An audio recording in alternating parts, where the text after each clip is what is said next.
মৃত্যু থেকে তোমরা যেখানেই পলায়ন করো না কেন, মৃত্যু তোমাদের সাথে সেখানে গিয়েই নিজেই মোলাকাত করুন, সাক্ষাৎ করুন। তুমি ডাকতে হবে না, মৃত্যু নিজেই আসে, মৃত্যু নিজেই আসে। আইনামা তাকুনু ইউদরিকুমুল মাউতু ওয়ালাউ কুনতুম ফি বুরুজিম মুশাইয়াদা।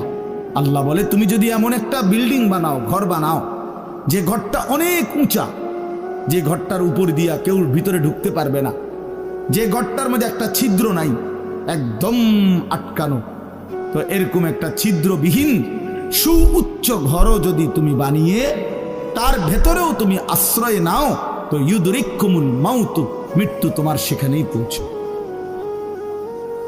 তোমার সেখানেই পৌঁছবে। প্রিয় ভাই আমার, বন্ধু আমার, নওজোয়ান সাথীরা আমার, মৃত্যু এক অনিবার্য বাস্তবতা, চিরন্তন বাস্তবতা। এটা গ্রহণ করতেই হবে। হাসলেও মরতে হবে, কাঁদলেও মরতে হবে, সুখেও মরতে হবে, দুঃখেও মরতে হবে। রাজপ্রাসাদ আর অট্টালিকার মানুষটাও মরে যাবে, জীর্ণ কুটিরে যে লোক থাকে, হ্যাঁ, সেই লোকটাকেও মরতে হবে। জীবনে কোনোদিন দুঃখ দেখে নাই যে সেও মরে যাবে, জীবনে কোনোদিন সুখ দেখে নাই যে সেও মরে যাবে, সব মরে যাবে। এটাই সত্য, এটাই বাস্তবতা। অতএব মৃত্যু এক অনিবার্য বাস্তবতা, এটা গ্রহণ করতেই হবে। এটা যদি আমরা মনে রাখি, আমাদের জীবন অনেক সুন্দর হইত, অনেক সুন্দর হইত। রাসূলুল্লাহ সাল্লাল্লাহু আলাইহি ওয়াসাল্লাম বলছেন, আকসিরু যিকরা হাদিমিল লাযযাত ইয়ানি আল মাউত। আল্লাহর নবী বলেন, আমার উম্মত, তোমরা বেশি বেশি ওই জিনিসটা স্মরণ করো যে জিনিস তোমাদের সমস্ত স্বাদ, আনন্দ, আহ্লাদ চিরতরে মিটাই দেবে, তোমারে চিরস্তব্ধ করে দেবে। জলজ্জান্ত মানুষটা আমাদের সামনে হাঁটতো, চলতো, উঠতো, বসতো, ঘুরতো, ফিরতো, হ্যাঁ, সেই মানুষটা মনে করেন আমার চোখের সামনে নাই, তার লাশ আমার সামনে, আহা সেই লোকটা স্তব্ধ। পৃথিবীর কত মানুষ কত আওয়াজ করতেছে, কত শোরগোল করতেছে, কিন্তু এই লোকটা হাতও নাড়ে না, পাও নাড়ে না, চোখও মেলে না, আর কিছুই করে না। এ কি আশ্চর্য বিষয়! চোখের সামনের এই মানুষটা নাই, কি হলো তার? কে তারে থামাই দিল? কে তারে স্তব্ধ করে দিল? এ তো আমার মতো ঘুরতো, ফিরতো, হাঁটতো। আহ, আমার আব্বারে আমি কত দেখছি, একদিন আমার আব্বা চলে গেল। আমার দাদারে আমি কত দেখছি, আমার দাদা একদিন চলে গেল। আমার জ্যাঠারে আমি দেখে আসছি, দোয়া করে আসছি, ফুঁ দিয়ে আসছি। এক সপ্তাহ পরে জ্যাঠা ইন্তেকাল করলেন, আবার এক সপ্তাহ পরে আমি গিয়া জ্যাঠার জানাজা পড়াইছি। এই তো বাস্তবতা। যুবক ভাই, তুমিও মনে রাখো, বয়স্ক বাবা আপনিও মনে রাখেন। হাসান বসরি রহমতুল্লাহ আলাই একজন বড় বুজুর্গ ছিলেন। উনি বলতেন, তিনি যখন কোনো যুবককে দেখতেন আর বয়স্ক দেখতেন, তো তিনি যুবকদেরকে বলতেন, ইয়া মা'শারাশ শাবাব ইন্না যারআ কাদ তুদরিকুহুল আহাতু ক্বাবলা আন ইয়াবলুগা। তিনি উপদেশ দিতেন, হে যুবকগণ শোনো, সব ফুল, সব ফল, সব গাছ চারা পরিপক্ক পাকা পর্যন্ত পৌঁছায় না, তার আগেই অগণিত ফুল, অগণিত ফল, অগণিত চারা গাছ ঝরে যায়। এটা উনি মনে করাইতেন মৃত্যুর কথা। উনি এটা বুঝাইতেন, যুবক তুমি দেখো, একটা আম গাছের মধ্যে যতগুলো মুকুল ধরছে ফুল, সবগুলো আম হয় না। যতগুলো আম ধরছিল ছোট ছোট, সবগুলো বড় পাকা পর্যন্ত যায় না, তার আগেই ঝরে যায়। ঝরেই যায় বেশি, থাইকা যায় অল্প। তার মানে যুবক, কিশোর, তরুণ এই বয়সেই মৃত্যু হয় বেশি, বৃদ্ধ পর্যন্ত পৌঁছে কম। পুরা বাড়িতে অনেক সময় এমন হয় একজনও বয়স্ক লোক নাই, একজনও নাই। আমার ঘর, আমার বাপ চাচাদের যে ঘর, সেখানে আপনার এখন আমার চাচাতো ভাই, জ্যাঠাতো ভাই, আমার ভাই বেরাদর সব মিলাইয়া আমাদের ছেলে পেলে ভাই বাতিজা মিলে না হয়তো 60-70 জন আছি আমরা, কিন্তু আমাদের একজনও বয়স্ক লোক নাই। আমার দাদাও নাই, দাদিও নাই, জ্যাঠাও নাই, চাচাও নাই, আমার আব্বাও নাই, কেউ নেই। তাইলে কেন এমন হলো? তাহলে বোঝা গেল অধিকাংশই ঝরে যায়, কবরে চলে যায়, মৃত্যু হয়ে যায়। এই জন্য ধোঁকা না খাওয়া। আরেকটা হলো, বয়স্ক লোককে দেখলে উনি বলতেন, হাসান বসরি রহমতুল্লাহ আলাইহি, ইয়া মাশারা শুয়ুখ, হে বৃদ্ধগণ। উনি তাদেরকে জিজ্ঞাসা করতেন যে মা ইউনতাজারু বিসসারআই ইযা বালাগা, যখন কোনো ফসল পাইকা যায় তখন আর বাকি থাকে কি? কি বাকি থাকে? কাটা। কথা বলে না, কি বাকি থাকে? ক্বালু আল হাসাদ, বা কাটাটা বাকি থাকে, পাইকা তো গেছে। তার মানে আপনারা পাইকা তো গেছেন, বয়স তো হয়েই গেছে, আর শুধু মৃত্যুটা বাকি, আর শুধু মৃত্যুটা বাকি। তাইলে যুবককে বলতেন, তুমি ভেবো না তুমি বৃদ্ধ হবা, কারণ অসংখ্য ফুল তো আগেই ঝরে যায়, অসংখ্য ফল তো আগেই ঝরে যায়, অসংখ্য গাছ তো আগেই ঝরে যায়। আবার বৃদ্ধকে বলতেন যে আপনার তো আর কিছুই বাকি নাই, আপনি তো পাইকেই গেছেন, এখন শুধু কাটা, কবর, মৃত্যু ছাড়া আর বাকিটা কি? তাহলে মৃত্যু ভুলে না যাওয়া, মউত ভুলে না যাওয়া। রাসূলুল্লাহ সাল্লাল্লাহু আলাইহি ওয়াসাল্লাম বলেন, কাফা বিল মাউতে ওয়াইজান। নবীজি বলেন, কোনো মানুষ যদি মৃত্যুর কথা স্মরণ করে, তার ওয়াজের জন্য, নসিহতের জন্য এটাই যথেষ্ট, এটাই যথেষ্ট। আমরা কিতাবে পড়ছি, হযরত ওমর রাদিয়াল্লাহু তাআলা আনহু, এত বড় সাহাবী, উনি বলতেন, কুল্লা ইয়াউমিন ইউকালু মাতা ফুলান মাতা ফুলান ওয়ালা বুদ্দা মিন ইয়াউমিন ইউকালু মাতা ওমর। তিনি বলতেন, হায় শোনো, প্রতিদিন ঘোষণা হয় আজ অমুকের মৃত্যু হলো, অমুকের মৃত্যু হলো, অমুকের মৃত্যু হলো। অচিরেই একদিন ঘোষণা হবে আজ ওমরের মৃত্যু হলো, আজ ওমরের মৃত্যু হলো। উনি বলেন, এই ঘোষণা শুনবে খুব দ্রুত একদিন। এই জন্য বাপ, এই আমাদের ব্যক্তিগতভাবে প্রতিনিয়ত মৃত্যু হচ্ছে, ঠিক এভাবে আমরা তো মরছি, একদিন এই গোটা আলমের মৃত্যু হবে। এই গোটা সৃষ্টিটাই আল্লাহ তাআলা গুটায় ফেলেন। আচ্ছা, কি আশ্চর্য কথা, এটা কি অবাক করা। এক মিনিট যদি কেউ বিবেক দিয়া ভাবে, যারে বলে কি হুজুর, বলেন কি, এত বড় আসমান ভেঙে যাবে, এই সূর্য খসে পড়বে, চাঁদ খসে পড়বে। আল্লাহ তাআলা বলছে, ইযা সামাউন ফাতারাত, আসমান ভেঙে যাবে। ওয়া ইদাল কাওয়াকিবুন তাসারাত, তারকারাজি খসে খসে পড়বে। ইযা শামসু কুব্বিরাত ওয়া ইদাল কাওয়াকিবুন তাসারাত। আল্লাহ তাআলা বলছেন, সূর্যটা গুটায় ফেলা হবে, পাহাড়গুলো বালির মতো, তুলার মতো উঠতে থাকবে। ইদা রাজ্জাতিল আরদু রাজ্জা, এই জমিনের মাটিগুলো রেজা রেজা, পাউডার পাউডার হয়ে যাবে। ইদাল বিহারু ফুজ্জিরাত, সমুদ্র, খাল, বিল, নদীর পানিগুলো সব টকবগে উতরাইয়া গরম হইয়া বাষ্পের মতো উড়ে যাবে। না কোথাও পানি থাকবে, না কোথাও গাছ থাকবে, না আসমান থাকবে, না জমিন থাকবে, কিছুই না। আচ্ছা, এটা কেমন কথা, এটা কেমন আশ্চর্য বিষয়। এই গোটা আলমের মৃত্যু হবে। আল্লাহ তাআলা কোরআনুল কারীমে বিশ্বাস করেন, অসংখ্যবার এই কথা এটা বলছে, এটা হবেই হবে। ইদা ওয়াকাতিল ওয়াকিআ, আল্লাহ বলেন এই ঘটনাটা ঘটবে। লাইসা লি ওয়াকাতিহা কাযিবা, এই ঘটনা মিথ্যা মনে করার মতো কেহ নাই। যেদিন ঘটে যাবে তখন আর কারো কোনো মিথ্যাবাদী আর থাকবে না, অর্থাৎ কেউ আর অস্বীকার করার সুযোগ হবে না। চোখের সামনে দিন, চোখের সামনে দিন। কোরআন শরীফে একটা সূরা আছে, সূরা হজ। ওই যে আমরা হজ করি না, এই হজ সূরাটার নাম। এই সূরার শুরুতে আল্লাহ তাআলা এই পৃথিবী ধ্বংসের, কিয়ামতের একটা সাংঘাতিক বর্ণনা দিয়েছেন। ওইখানে আছে, আল্লাহ বলেন, ইয়া আইয়ুহান নাসু তাকু রাব্বাকুম, হে মানুষ তোমরা আল্লাহকে ভয় করো।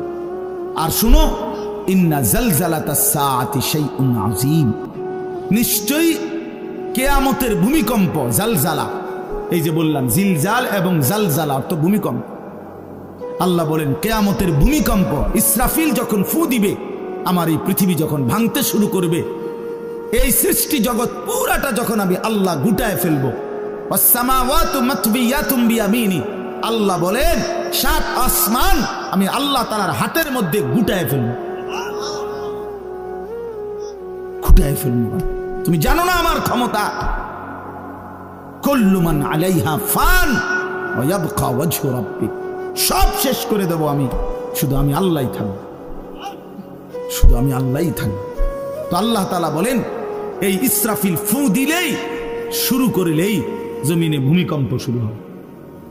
ইন্না জালজালাতাস সাআতি শাইউন আযীম, আল্লাহ বলেন নিশ্চয়ই এই কিয়ামতের ভূমিকম্প এটা শাইউন আযীম, বড়ই ভয়ানক, বড়ই মারাত্মক। কারণ দুনিয়ার ভূমিকম্প এক নাম্বার হলো বর্তমানের ভূমিকম্প, কখনো 30 সেকেন্ড, কখনো 40 সেকেন্ড, কখনো 47 সেকেন্ড, 50 সেকেন্ড, এই সেকেন্ড সেকেন্ড মিনিট 47 মিনিট নিয়ে ভূমিকম্প হয়। কথা কর না কেন? 30 মিনিট ভূমিকম্প হয়। 30 মিনিট ভূমিকম্প হইলে আমাদের 14 গোষ্ঠী থাকবো নাকি? 30 সেকেন্ড 40 সেকেন্ড হয় ভূমিকম্প। এইটুকুতে একে তো সময় সামান্য, দ্বিতীয়ত হলো একসাথে গোটা পৃথিবীতে হয় না, এদিকে হলে ওইদিকে হয় না এরকম। কিন্তু আল্লাহ তাআলা বলেন ইসরাফিল ফু দিলে যে ভূমিকম্পটা হবে, সেই ভূমিকম্পটা গোটা পৃথিবী একসাথে নাড়ায় দেবে, একসাথে নিয়ে। 47 সেকেন্ড না, কতক্ষণ সেটা আল্লাহই জানে। তখন অবস্থা কি হবে? মানুষের আতঙ্ক, এই ভূমিকম্পে আতঙ্ক। হ্যাঁ, আমি একবার চাঁদপুর মাহফিলে ছিলাম, রাত্রে ঘুমাইছি মসজিদের রুমে, ইমাম সাহেবের রুমে। এই সময় ভূমিকম্প আইছে, দরজা খুলে দিছি দৌড়, মসজিদের মাঠে আইছি দাঁড়াইয়া, চাই যে পুরা গ্রামের মানুষ সব আইসা বলছে হই হই চিৎকার, হায় হায়। অথচ সবাই চিৎকার দিতে দিতে ভূমিকম্প শেষ। ভূমিকম্প হয়েছেই তো অল্প একটু, কিন্তু এটুকুর আতঙ্কেই যা হুজুর পাবলিক বরাবর। কিসের হুজুর আর কিসের পাবলিক, বক্তা শ্রোতা সমান। এই এখন মনে করেন ভূমিকম্প হইলে আমরা সব দিন দৌড়, আমিও আমি এখানে বুজুর্গি দেখাইব, এটা আমরা হ্যাঁ আমি একটা বড় হুজুর বেটা প্রধান বক্তা, আমি লড়লে কি মাইসে কি করব? আপনি কি করবেন? আমার সময় কো, আমার জান নিয়ে টানাটানি। আল্লাহু আকবার। তো এই সামান্য ভূমিকম্প, কিন্তু আল্লাহ তাআলা বলেন ইসরাফিল সিংহা ফু দিলে যে ভূমিকম্প হবে বান্দা, সেটা বড়ই ভয়ানক, সেটা সারা পৃথিবী নড়বে একসাথে। তখন কি হবে? মানুষের আতঙ্ক। ইয়াউমা তারাউনাহা তাযহালু কুল্লু মুরদিআতিন আম্মা আরদাআত। এই এক নম্বরে আল্লাহ বলেন যে মা তার বাচ্চাটাকে দুধ পান করাইতেছিল, এই কোলের বাচ্চা, দুধের বাচ্চা, আপন মা তার দুধের বাচ্চা ভুলে যাবে, ফেলে দিবে, ছুঁড়ে মারবে, আর মা পাগলের মতো দৌড়ানো শুরু। কোরআন শরীফের আয়াত। ওয়াতাদাউ কুল্লু যাতি হামলিন হামলাহা। এবং আল্লাহ তাআলা বলেন যে মায়ের পেটের বাচ্চা 10 মাস পূর্ণ হয়ে গেছে, আগামী 2 ঘন্টা 5 ঘন্টা পরে বাচ্চাটা এমনিতেই প্রসব হইতো। আল্লাহ তাআলা বলেন ইসরাফিলের ফু দিলে জমিন যখন কাঁপতে শুরু করবে, তো এই গর্ভধারিণী মা, গর্ভবতী নারী পাগলের মতো এভাবে ছুটবে, দৌড়বে, নিজের গর্ভের বাচ্চা নিজে নিজেই পড়ে যাবে। সুকারা, আল্লাহ বলেন মাতালের মতো সমস্ত মানুষগুলো ছুটতে থাকবে। ফাইদা বারিকাল বাসার ওয়া খাসাফাল কামার ওয়া জুমিআ আশ-শামসু ওয়াল কামার। আল্লাহ তাআলা বলে চন্দ্র সূর্য আলোহীন হয়ে যাবে, সূর্য চন্দ্র এক হয়ে যাবে। ওয়া জুমিআ আশ-শামসু ওয়াল কামার ইয়াকুলুল ইনসানু ইয়াওমাইদিন আইনাল মাফার। লোকেরা দৌড়বে আর ছুটবে, মানুষ একে অপরকে জিজ্ঞেস করবে ভাইয়া পালাবো কোথায়, দাঁড়াবো কোথায়? কোথাও তো স্থির কোনো জায়গা নাই, কোথায় দাঁড়াবো? আল্লাহ তাআলা বলেন কাল্লা লা ওয়াজার, না বান্দা, সেদিন আর কোথাও জায়গা মিলবে না। ইলা রাব্বিকা ইয়াওমাইদিনিল মুস্তাকার, আজকে শুধুই কেবল তোমার আল্লাহর কাছেই আশ্রয় ঠিকানা। এভাবে বহু আয়াত কোরআনুল কারীমের মধ্যে আল্লাহ তাআলা বর্ণনা করছেন। আমার ভাই, তো এই ইসরাফিলের ফু দিলে গোটা আলমের মৃত্যু হবে, ভূমিকম্প শুরু হবে। তো এই ভূমিকম্প কেন হবে? এই কাঁপতে কাঁপতে সমস্ত কিছু ভাঙ্গা একসাথে, এই সব কিছু আল্লাহর সৃষ্টি, সমস্ত কিছুই জমিনের তলদেশে চলে যাবে। জমিন তখন খালি ফাঁকা, জমিনে তখন কিচ্ছু নাই, কিচ্ছু, একটা সুতা মাটির উপরে থাকবে। এই প্রথমবার ইসরাফিল ফু দিলে সমস্ত কায়নাত, ইনসান, জিন, আল্লাহর সমস্ত সৃষ্টি মাখলুকাত সব জমিনের তলদেশে চলে যায়। মানুষ ও জিন ও অর্থ সম্পদ, স্বর্ণ রৌপ্য, মণি মুক্তা, হীরা জহরত, সব সব সব একটা কাগজের অস্তিত্ব, সব কিছু, গোটা জমিন ফাঁকা। এভাবে কতদিন আল্লাহ জানে, কতদিন আল্লাহ জানে। হ্যাঁ মা ভাই, এরপরে একটা নির্দিষ্ট সময় পরে আবার আল্লাহ তাআলা ইসরাফিলকে জীবিত করবেন, করে আবার আল্লাহ তাআলা দ্বিতীয়বারের মতো ফু দিতে বলেন। এই দুই ফুঁয়ের মাঝখানে কতদিন? নবী সাল্লাল্লাহু আলাইহি সাল্লামের এক হাদিসের মধ্যে বলছে 40। সাহাবীরা ব্যাখ্যা করছেন, মুহাদ্দিসিন, সেই 40টা হতে পারে 40,000 বছর। 40,000। এই জন্য বাপ একটা কথা হলো, সর্বশেষ যেই লোকটা কবরে যাবে, শেষ যেই ব্যক্তি মরবে পৃথিবীতে, হতে পারে তাকেও শুধু কবরেই থাকতে হবে 40,000 বছর। 40,000 বছর, এরপরে তো আখিরাত। এই 40,000 বছর যদি কবরে আযাব হয়,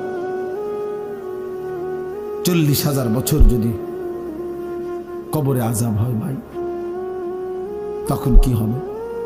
এবার ভেবে দেখেন, এখন যারা কবরে যাচ্ছে,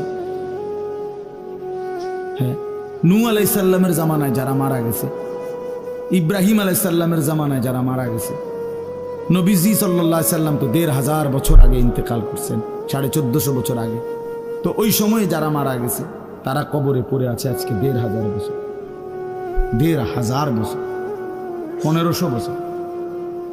তাহলে নূহ আলাইহিস সালামের জাতি কত বছর থেকে পড়ে আছে? কোথায় নূহ নবী, কোথায় আমাদের নবী? কত ব্যবধান! এই জন্য বাপ, শুধুমাত্র কবরের বিষয়টাই তো সাংঘাতিক, আখিরাত তো পড়ে। শেষ ব্যক্তিটাও যদি কবরে থাকতে হয় 40,000 বছর, তো এখনকার মানুষগুলো আছে কত কাউ। এই যার কবরে আযাব হচ্ছে, আহা বাপ, সে কি পরিমাণ কষ্ট পাচ্ছে ভাইবা। দেখে কবরবাসীদের রুহের মাগফিরাত। আরে ভাইয়া, একবার চোখ বন্ধ করে 1 সেকেন্ড ভাবেন, আজ আমরা যাদের রুহের মাগফিরাত কামনা করলাম, এই 20 বছরের ব্যবধানে, 30 বছরের ব্যবধানে, 10 বছরের ব্যবধানে, 50 বছরের ব্যবধানে আবার এর পরের লোকেরা আমাদের রুহের মাগফিরাত কামনা। এটা কি পরিমাণ বাস্তবতা, কি পরিমাণ বাস্তবতা! এটাকে অস্বীকার করার, না বুঝার কিছুই নাই, মৃত্যুকে না বুঝার কিছুই নেই। কারণ এত বেশি জলজ্জান্ত আল্লাহ তাআলা এটা আমাদের সামনে দেখাইছেন, এত মানুষের মৃত্যু আল্লাহ আমাদের সামনে দেখাইছেন, এটাকে অস্বীকার করার, না বুঝার কিছুই কিছুই নেই। তো চলেন, এরপরে আল্লাহ তাআলা ইসরাফিলকে আবার জীবিত করবেন। জীবিত করে আল্লাহ তাআলা ইসরাফিল আলাইহিস সালামকে বলবেন, ইসরাফিল, আবার তুমি সিংহায় ফু দাও। এইবার যখন সিংহায় ফু দিবে, তখন ইসরাফিল আলাইহিস সালামের এই দ্বিতীয় ফুতে আবার ভূমিকম্প শুরু। আবার কি শুরু হবে? ও মাঝখানে ভাই, ওই ছেলে অপদার্থ, কথা বলো না, হাসাহাসি করো না, কারো কথা বাকি থাকলে, দুষ্টামি বাকি থাকলে উঠে চলে যাও, বাহিরে আলাদা জায়গা আছে। গাফেল সন্তান কোনো কিছুতেই যাকে কোনো আসর করে না। আহা, আপনারা জানেন না, আপনাদের এক এক ছেলের অবস্থা হলো কলিজাটা পাথর হয়ে গেছে, কোনো কিছুই তার কলিজা নাড়ায় না। এত শক্ত জানোয়ার যে খোদার 365 দিনে কোনো দিন ফজরের নামাজ পড়ে না, একদিনও না। মানুষের বাচ্চা এত বড় জানোয়ার হয় কেন? আরে তুই কোন মানুষের বাচ্চা? তুই কোন মার দুধ খাইলি? নাফরমান, কেমনে মানুষ হইল? এটা কি ধরনের মানুষ? একদিনও নামাজ পড়ে? ছি ছি ছি ছি ছি, মুসলমানের বাচ্চা এত বড় জানোয়ার হয় কেন? কোনো নামাজ পড়ে না, 6 মাসে 9 মাসে কোনো দিন বলতে পারবে না নাফরমান, কোনো দিন 5 ওয়াক্ত নামাজ পড়ছে কিনা। হায় হায়, এত বড় অসভ্য। মায়ের সন্তান হয় কেন, বাবার সন্তান হয় কেন? চিন্তা কর, কোনো কিছুই ছেলে পেলেদের হালাত হলে এই পরিমাণ লাগাম ছাড়া কিসের মা কিসের বাবা, কে তার মা কে তার বাপ, কে কি তার ধর্ম, তার আল্লাহ কে, তার রসুল কে, তারে বানাইছে কে, আসছে কোত্থেকে, কেন আসছে, কি করতেছে, কি করছে, কিচ্ছুর খবর, কিচ্ছুর খবর। আসে, হাঁটে, বুট খায়, বন খায়, মোবাইল টিপে, খারাইয়া মতে, বইয়া মতে, বন্ধু বান্ধবদের সাথে আড্ডা দেয়, মেয়ের পিছনে ঘুরে, অসভ্য অশ্লীল কথাবার্তা বলে। এটা কি একটা জিন্দিগি হলো? ভেবে দেখেন। উফ, কোন সুস্থ স্বাভাবিক মানুষ এমন হয়? বলো ভাইয়া বলো। রাগ করো না বাপ, কে তোমা করে মনে করাই দিব? কেউ মনে করাই। হা, বাবা আমারও ফিকির শেষ, শুধু টাকা রোজগারের ফিকির। দেশে থাইকা পারো, নাহলে বিদেশ গিয়া পারো, কোনো না কোনো ভাবে পয়সা রোজগার করো।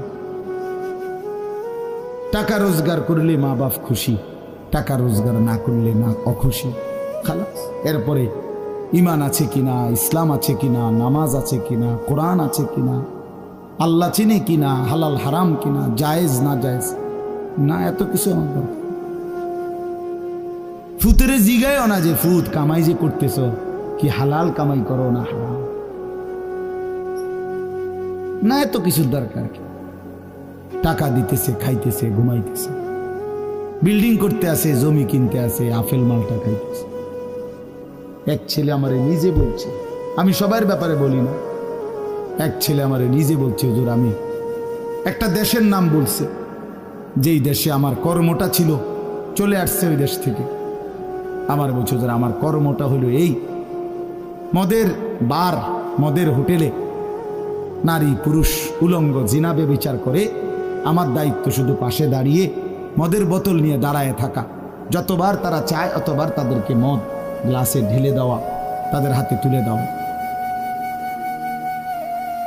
এর বিনিময়ে আমার মাসে বেতন 2 লাখ টাকা। মুসলমান, মুসলমান, মুসলমানের সন্তান, বাংলাদেশের সন্তান। তো এই টাকা যখন বাবা খাচ্ছেন, বিল্ডিং করতেছে, কোনো টেনশন নাই। আমি আবারও বলছি, আমি সবার জন্য বলি না, ওই বলছে দেখে অট্টা কইছি, কথা বুঝছেন? আমি তো নাম ঠিকানা বলি না। এই জন্য আমার বাপ,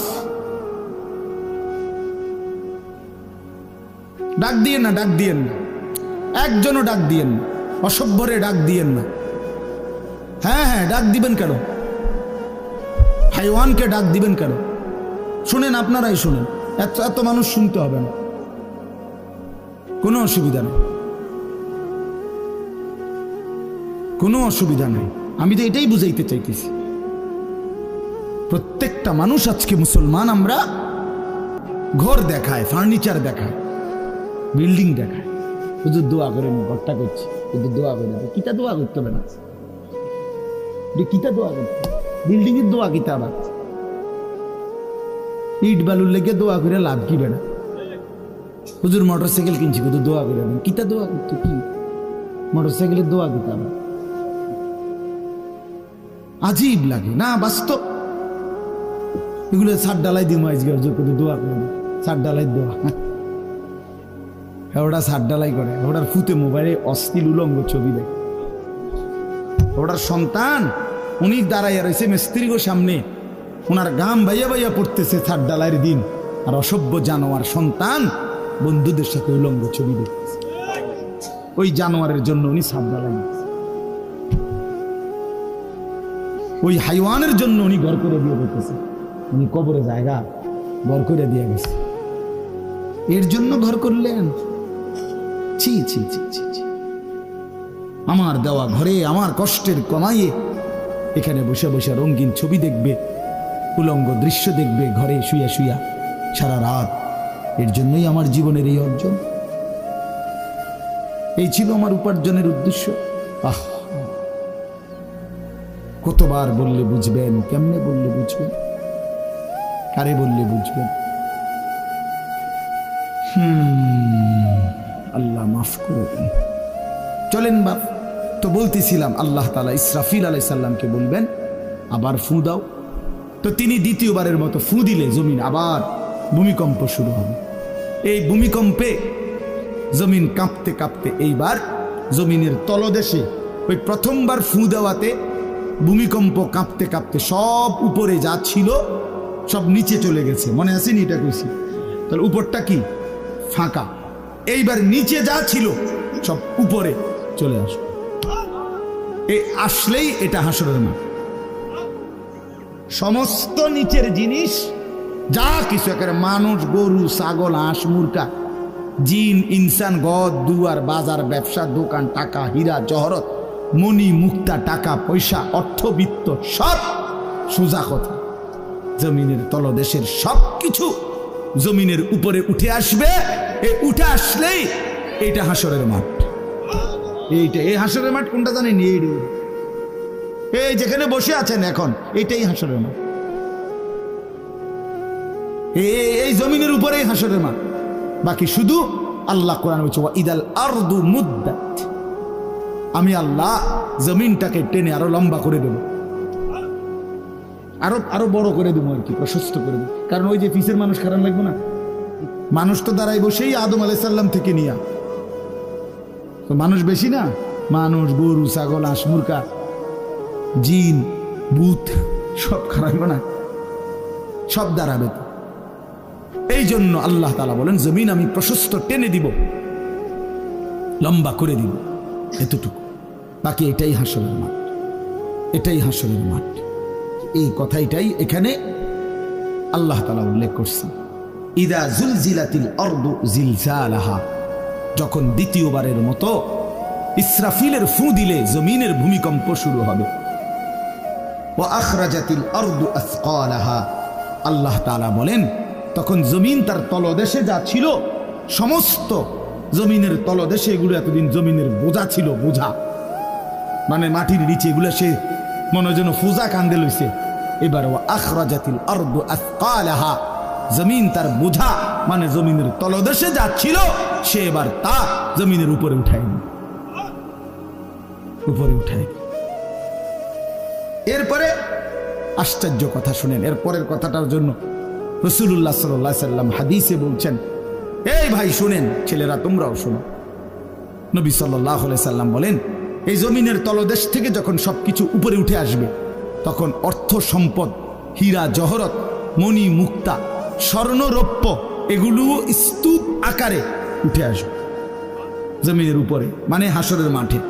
তো নবীজি একেবারে স্পষ্ট হাদিস, নবীজি সাল্লাল্লাহু আলাইহি সাল্লাম বলেন তখন এই স্বর্ণ রৌপ্য, টাকা পয়সা, হীরা জহরত এগুলো, এই অর্থ সম্পদগুলো আল্লাহর কুদরতে কথা বলবে।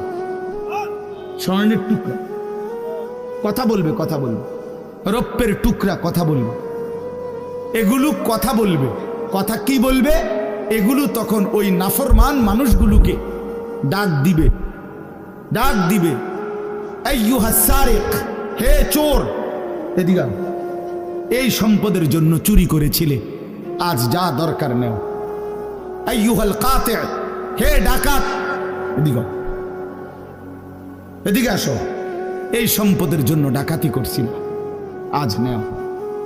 হে আত্মীয়তার, আইয়ুহাল কাতি, আত্মীয়তার সম্পর্ক ছিন্নকারী ব্যক্তি, আসো। এই জন্য ভাইয়ের সাথে যুদ্ধ করছো, বোনের সম্পদ নষ্ট করছো, চাচারে সম্পত্তি দাও নাই, এই জন্য, এই দুনিয়ার জন্য নেও, এখন না, এখন যা লাগে নেও। এইভাবে প্রত্যেক নাফরমান পাপীকে, হে হারামখোর, সুদ করে দিগা, এখানে টাকা যা লাগে নে, নে বাটপার, এখান থেকে টাকা নে, কি পরিমাণ টাকা দরকার ছিল নে।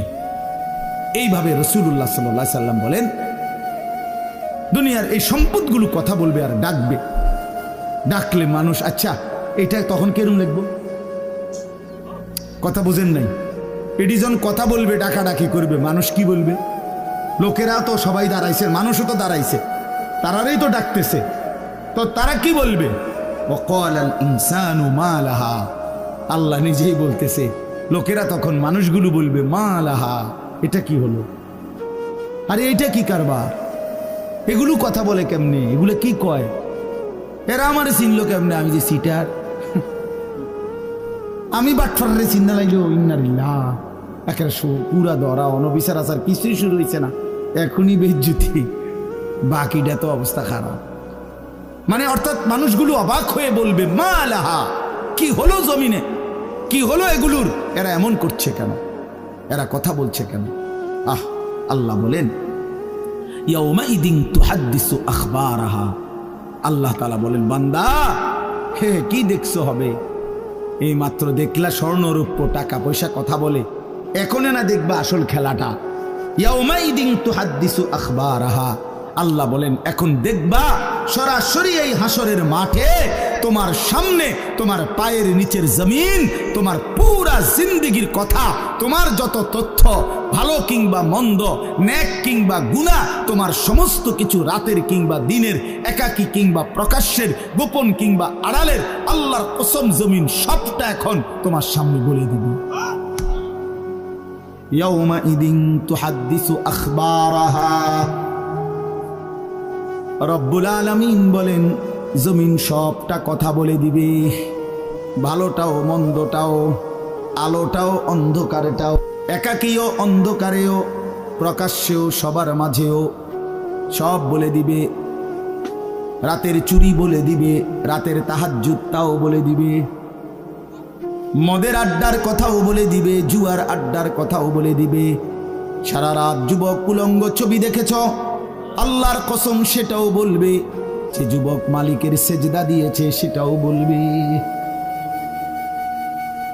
তাহাজ্জুদ শোনাবে, আবার সবার সাথে যে জামাতে নামাজ পড়েছে এটাও বলবে, সব কিছু বলে দিবে। আল্লাহ বলেন যদি মানুষ ভাবতে চাও জমিন কিভাবে কথা বলে, স্বর্ণরৌপ্য কিভাবে কথা বলে, আল্লাহ বলেন বিআন্না রাব্বাকা আওহা লাহা, আল্লাহ তাআলা আদেশ করেছেন বলেই কথা বলে। আল্লাহ বললে, হুকুম করিলে আল্লাহর গোটা কায়নাত, গোটা সৃষ্টি জগৎটাই কথা বলে। ওয়াশাহিদা আলাইহিম সামউহুম ওয়া আবসারুহুম ওয়া জুলুদুহুম বিমা কানু ইয়ামালুন। আল্লাহ বলে হাসরের ময়দানে বান্দা, তোমার কান, তোমার চোখ, তোমার সারা দেহের চামড়া, জুলুদুহুম, তোমার সারা দেহের চামড়া, হাসরের ময়দানে তোমার পুরা জিন্দেগির কর্মকাণ্ড বলে দিবে। চামড়াগুলো বলবে, চামড়া, মানুষের শাহওয়াত চামড়াতে। এই জন্য সমস্ত যৌনতার ঘটনা, অসভ্যতার ঘটনা শরীরের চামড়া বলে দিবে। মানুষের শাহওয়াত চামড়া, কথা বুঝছেন কিনা? হ্যাঁ, চর্মে, চামড়ার মধ্যে শাহওয়াত, কামনা, বাসনা, যৌন চাহিদা। এই জন্য যত লোক দেখবেন বিভিন্ন হসপিটালে, যত ডাক্তার চর্মরোগের ডাক্তার, তত লোক যৌন রোগেরও ডাক্তার। হ্যাঁ, চর্ম ও যৌন রোগ বিশেষজ্ঞ, এটা একই বিষয়, একই চ্যাপ্টার। চামড়া মানে আল্লাহ তাআলা বলেন তোমার চামড়া বলে দিবে কত রাত, কত দিন নারীর প্রতি অবৈধ আগ্রহ, অশ্লীলতার, বেহায়াপনার, অসভ্যতা করেছিলে।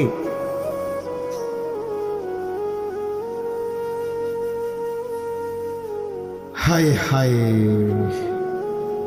বিআন্না রাব্বাকা আওহা লাহা, আল্লাহ বলেন আমি আল্লাহ হুকুম করেছি বলে কথা বলে। এই জন্য আল্লাহ হুকুম করিলে চামড়াও কথা বলে, কানেও কথা বলে। এখন কি কানে কথা বলে? কিন্তু সেদিন বলি চোখেও কথা বলে। এখন চোখ কথা বলে না, মানে সবকিছুর জবান খুলবে, সবকিছু। আপনারা বলেন, আমরা তো মনে করি জিহ্বায় কথা বলে না, জিহ্বায় কথা বলে না, আল্লাহর হুকুম হইলে কথা বলে। নাহলে যে লোক বোবা তারও তো জিহ্বা আছে না, তো সে কথা বলে না। যে লোক কানে শুনে না, তো তার কি আপনার এইভাবে কান বলতে কিছু নাই, তো সে শুনে না কেন? কথা বলেন না কেন? আল্লাহর হুকুম না। যার চোখ, যে চোখে দেখেন, এই যে জুয়েল ভাই, আমি মূলত তার মহব্বতেই মাহফিলটা দিছি। তো এই যে দেখে না, তো তার এভাবে তো চোখ আছে, সে দেখে না কেন? আল্লাহ তাআলার হুকুম নাই বলে দেখেন, ঠিক কিনা বলেন না কেন? মজার বিষয় হলো রাসূলুল্লাহ সাল্লাল্লাহু আলাইহি সাল্লাম হাদিসে স্পষ্ট বলেছেন, বিশ্বাস করেন, একেবারে বিশুদ্ধ হাদিস, আল্লাহ তাআলা তার দুইটা চোখ নিয়ে গেছে। নবীজি বলছেন, সে যদি সবর করে আল্লাহর হুকুমের উপরে চলতে পারে, রাসূলুল্লাহ সাল্লাল্লাহু আলাইহি সাল্লাম বলেন, আল্লাহ তাআলা তাকে এই দুইটা চোখ নিয়ে যাওয়ার কারণে, অন্ধ বানানোর কারণে সে যে সবর করলো, আল্লাহ রসুল বলছেন আল্লাহ তাআলা নিশ্চিত তাকে জান্নাত দান করবে। এই জন্য তুমি ভাই সবর করো।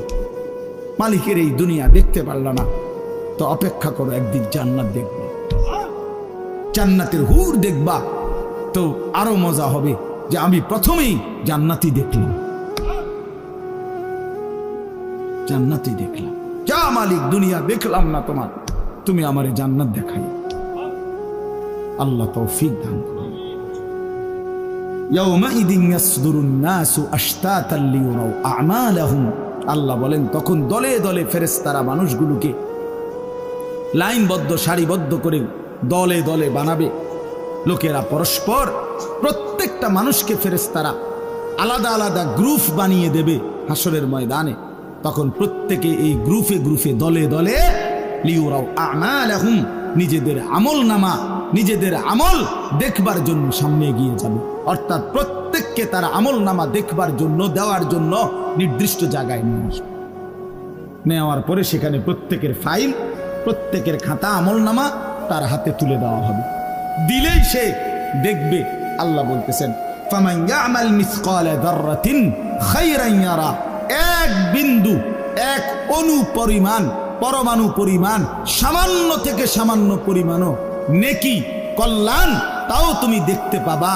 ওমান ইয়ামাল মিসকালা যাররাতিন শাররান ইয়ারা, বিন্দু থেকে বিন্দু মন্দ যা করেছিলে তাও তুমি দেখতে পাবে।